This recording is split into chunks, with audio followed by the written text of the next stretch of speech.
Almost since they learned to walk upright, humankind has tried to depict their world with the materials at hand.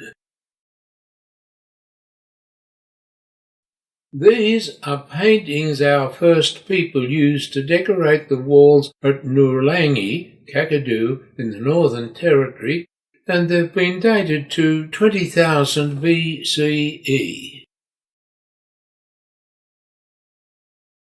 By 17,500 BCE, in other places at least, the art had become more realistic, as shown by the walls at Lascaux in central France.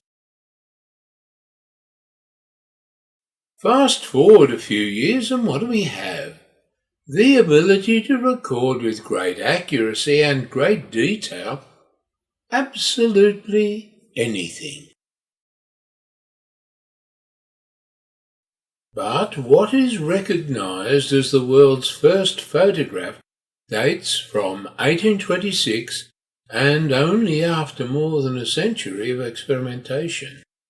This is View from the Window at Grasse, made on a sheet of polished pewter. The medium was bitumen dissolved in lavender oil, and the exposure was several days. Within 20 years, we had professional photographers working in Maitland, half a world away, producing daguerreotypes such as this of a building you may well know. This process used a sensitized glass plate that was, when exposed, developed with mercury fumes. The image degraded when left in strong light or exposed to air, so had to be encased as seen here. But this was a one-off image. It could not be included in newspapers or magazines, which were becoming much more widespread in the 19th century. In fact, it was only in about 1890 that a process to achieve this was developed. One of the earliest Australian publications to use this was Beautiful Sydney, Newcastle Coalopolis, Fertile Maitland, put out in 1895. The shades of grey seen here are composed not of a solid colour, but of dots of varying densities of black strategically placed that trick our eyes into seeing a complete spectrum from black to white, as this much magnified section of the previous image shows. Before this, newsprint relied on, firstly, rather crude woodcuts, then, after about 1830, wood engravings. These required close-grained, kiln-dried timber blocks such as these, which were designed to be bolted together. However, the timber eventually split, as can be seen here, and today there are very few examples of blocks for wood engravings from this era remaining. The image to be reproduced was carved into the face in reverse, as seen here. Inked and stamped onto a white sheet, it gave a result like this. They were not just static illustrations. Look at the many details used to convey a real feeling of movement, of action. There are so many that one can only think that some were included just because I could. For example, the dog. Possibly one of the last major publications to use wood engravings was the Picturesque Atlas of Australasia and New Zealand, which came out in 42 volumes costing 5 shillings each between 1886 and 1888. The Historical Society has these. Because of its importance, Maitland featured very heavily with several images, of which this is one. It's looking towards Maitland from the Curry Road in about the area of Maitland Park. Note St Mary's and St John's. Another shows East Maitland looking from about Grosmont High towards the railway. Note the line curves right where we know it as curving to the left, but the original Morpeth connection was as shown. When copies of the original black and white atlas came on the market years later, galleries realised they made more money by having individual images hand-coloured and framed for resale, as these have been. Of them all, this is my favourite. It's the CBC building under construction, and because of this I was asked to produce a large copy. This finished up 1.6 metres by 1.2 metres. The original was about 18 centimetres by 11 centimetres. Now we'll get to the 1878 engraving. I first saw a small photocopy of this in O'Neill's barber shop in Law Street, East Maitland, in the early 1960s. Dr. John Turner of Newcastle University found a framed copy of the original in Brough House and had Reg Pognosky of Newcastle produce a half-scaled printed version for its centenary. Val Rudkin produced some information sheets on the buildings of High Street to go with this. In 2009, I bought these and scanned the print to try and recreate the original. After some 400 hours of work, I had achieved this result, with which I was very happy.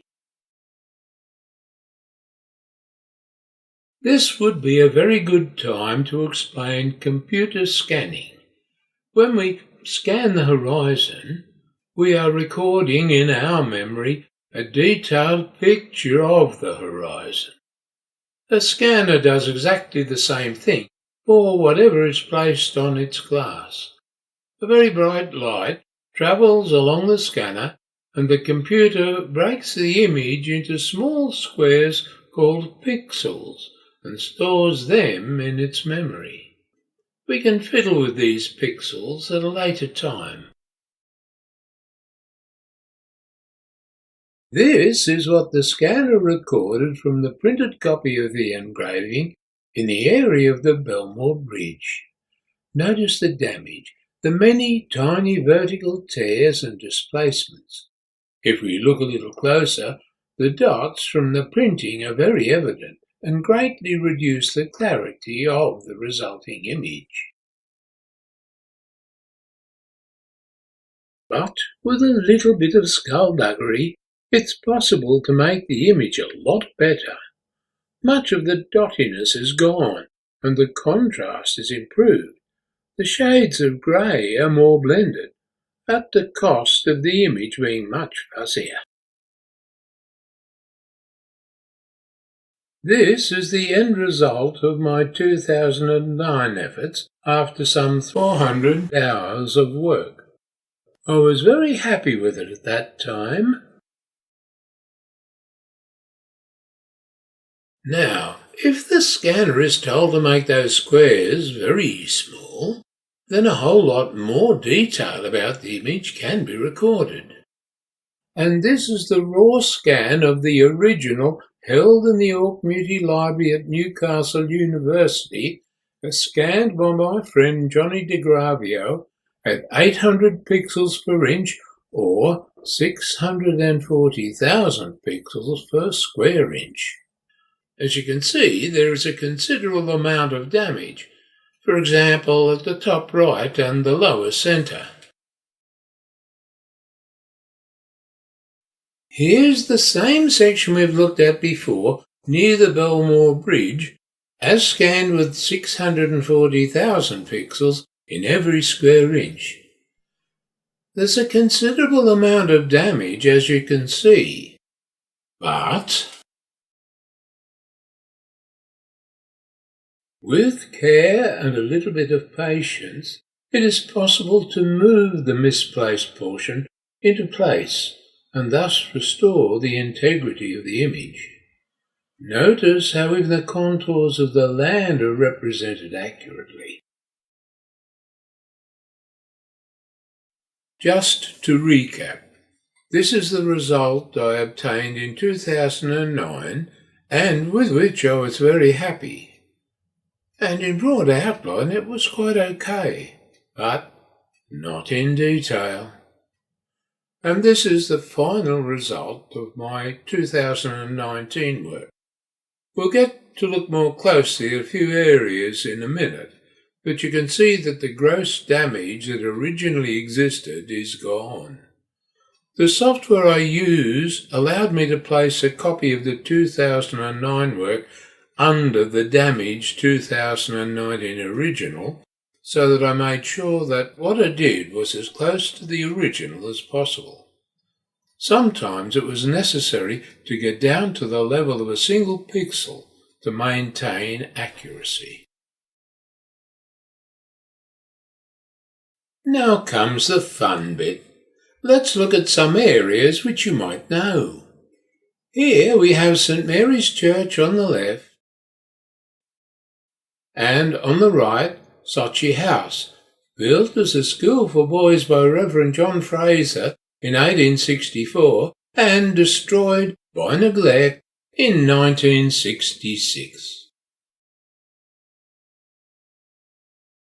Looking at the Charles Street High Street intersection, St John's Cathedral on the left and the Uniting, originally Methodist Church, on the right. Now, to highlight the skill of the engravers, I've zeroed in on the Veterans Flat area below the long bridge. A team are harvesting here, and the cart is just 4 millimetres high. Yet the engraver has been able to show the spokes in the cart's wheel.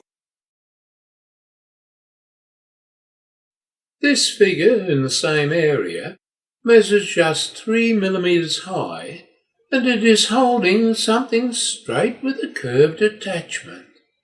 The one thing in the whole universe it could possibly be is a scythe. In this close-up, we can see the engine driver at his job, less than 2 millimetres high, but he is wearing a hat, and the waiting horseman is about 4.5 millimetres high. In the area of the short bridge, the engraver has depicted an impromptu horse race in progress, just because he could.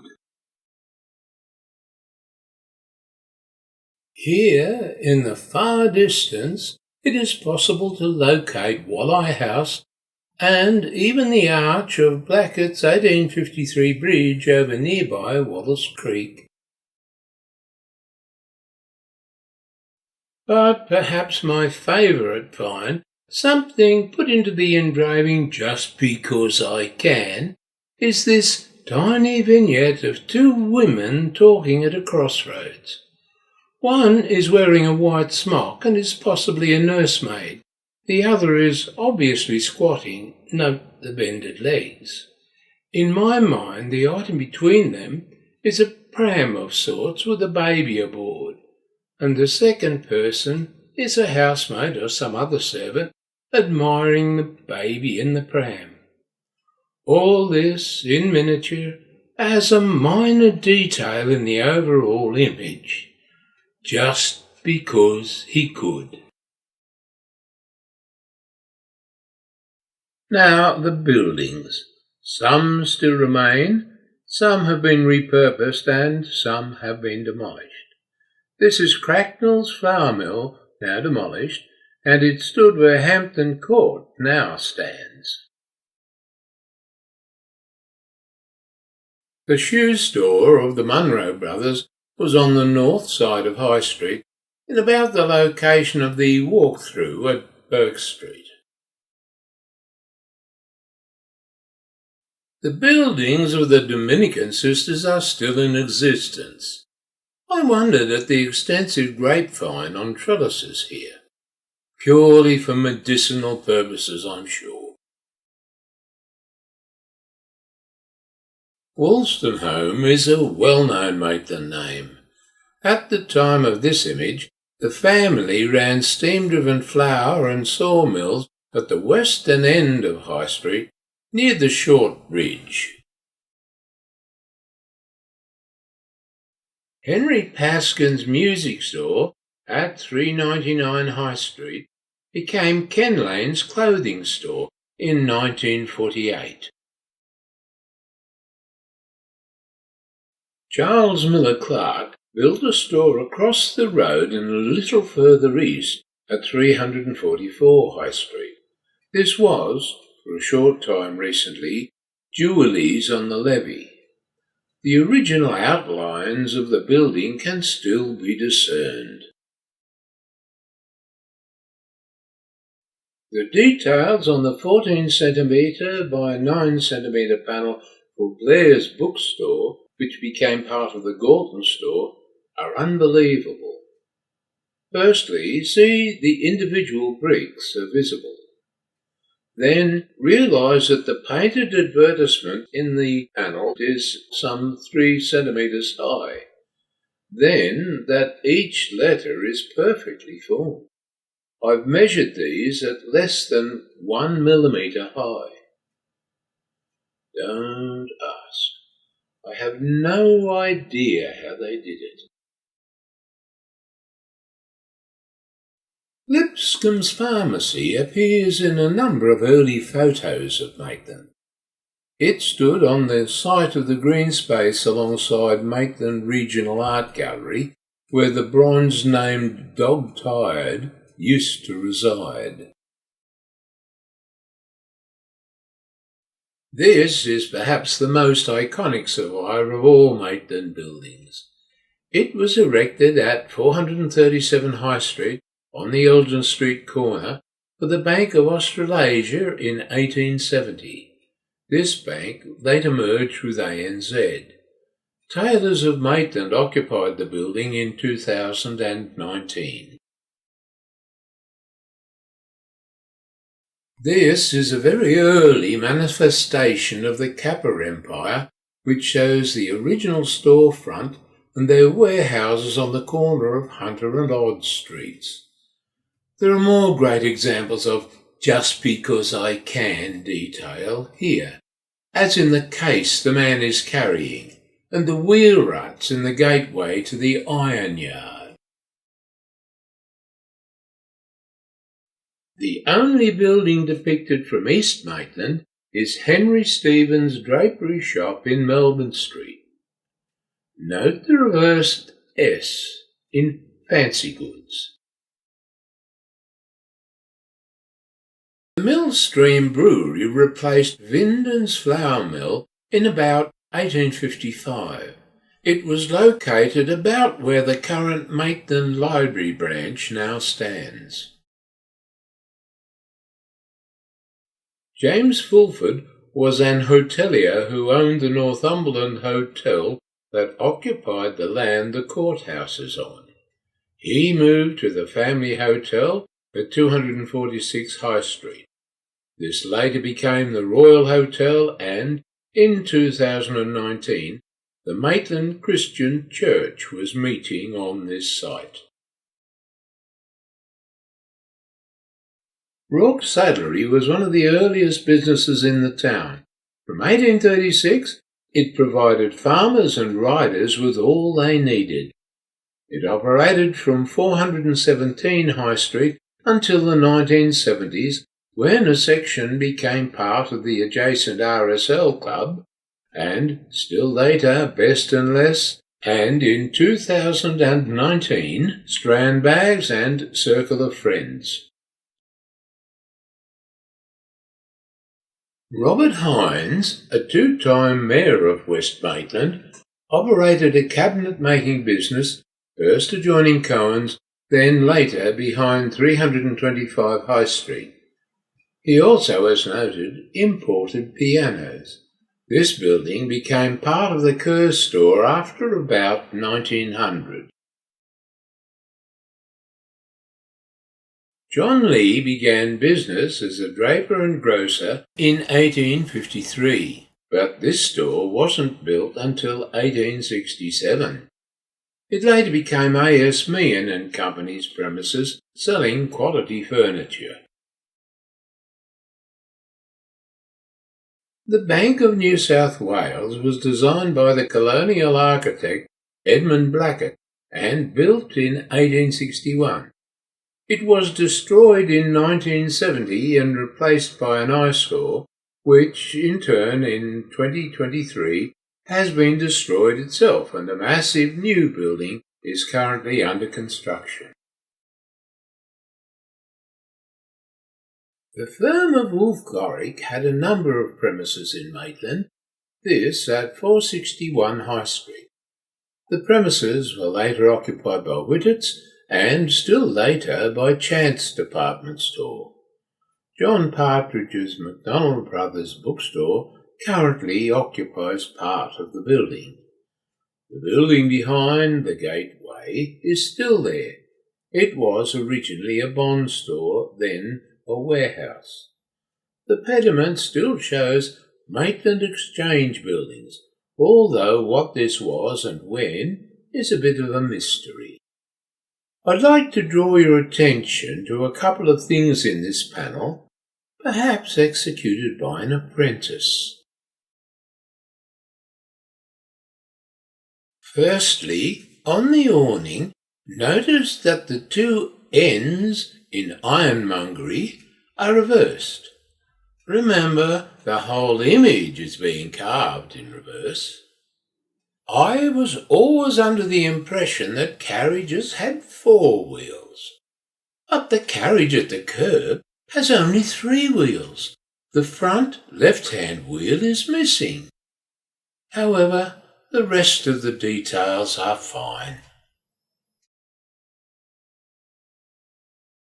The Cohen's building speaks for itself. Iconic and recognised in its time as one of the most outstanding buildings in the colony, it was reduced to a single story after a disastrous fire in June 1970. It now contains Maitland's Centrelink offices. Benjamin Griffiths began his business in premises opposite Cohen's in 1853, but in 1874, due to the increase of trade, he moved into the building at 321 High Street, which later became part of the Kerr's complex. Next door, Commerce House, occupied at this time by Joseph Marks, a general draper and clothier, also became part of Kerr's. In this panel, Sparks, Brown and Sewell, 431 High Street, used the iconic Bank of Australasia building to fix their location, just 3 doors down High Street. And finally, Owen and Beckett. Established in 1839, they sold just about everything from stores at both Maitland and Lochinvar. They were located next to Blair's bookstore, and with their premises became part of Galton's building.